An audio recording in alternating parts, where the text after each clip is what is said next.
trying to do fighting. Well, after that, like not just like weight training. That would be fucking brutal. I was competing. Jesus. Yeah, I was still competing. In hindsight, isn't it almost more impressive what you think about what you did when you were grinding versus now sometimes? Like sometimes I think back to how I balanced university, my shitty jobs, going on dates, like doing all this stuff. And I was like, how the fuck did I also like work out like very consistently, get all my meals and be regimented? And then you think back to now when you ever give yourself an excuse for something, you're like, you pathetic piece of shit.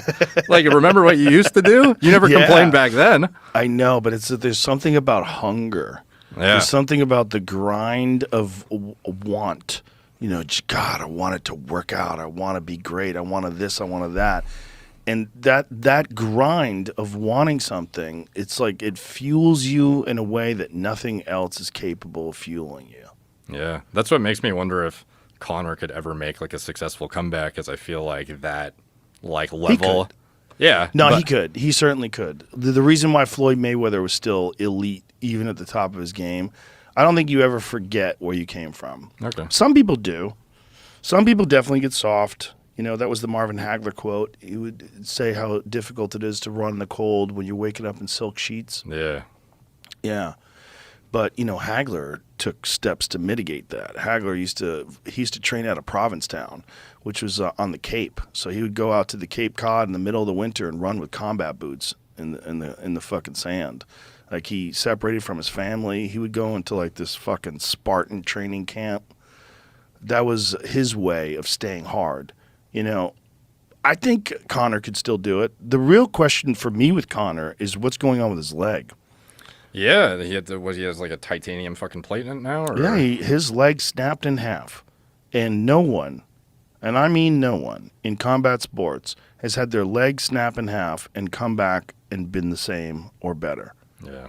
Anderson Silva's leg was fucked. Corey Hill was the first guy in the UFC that I saw get his leg snapped, and he never really was the same again. I don't even know if he fought again. And then Corey died young, unfortunately. And then the next one was Anderson, and the next one was Chris Weidman.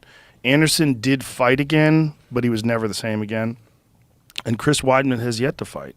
I don't know if has Chris Weidman spoke publicly about his leg and the recovery. See if that's the case, because Conor actually brought it up when someone was asking him about USADA. Yeah, he was like, it almost seemed like he was justifying drug use at some point. It was kind of wild. It seemed exactly like he that. was like, you don't know, like, this is like, it was, I took myself out of the pool, everything's on board, and it was like very suggestive of this was within the rules and I had to do it. And fuck you if you don't like agree with my decision, sort of thing. Not only that, he's taking his shirt off and posing constantly, and he looks like his piss would melt that USADA cup. Yeah, like it would just like burn a hole right through the bottom of that USADA cup. Yeah, if there's ever been speculation. What's this, Wonder Boy? Yeah, 8 months ago on Wonder Boy's channel, there's a video of him training and kicking, I guess. But great. I wonder how it's doing though. So here he's training, so maybe he's getting ready to work out again, or maybe getting ready to fight again, preparing for Wonder Boy.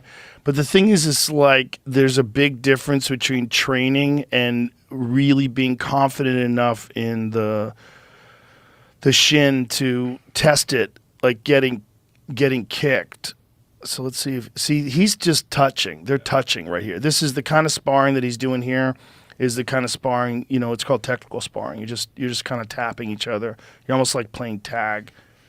Even if your leg was to have like the structural integrity to sustain an actual fight, like what is the implications of walking around with like a plate in it? Is that unfair for? Well, that's interesting because I had David look at that leg when it Jesus snapped. Jeez, I'm coming back, baby. Watch Chris Weidman test out his leg after brutal injury.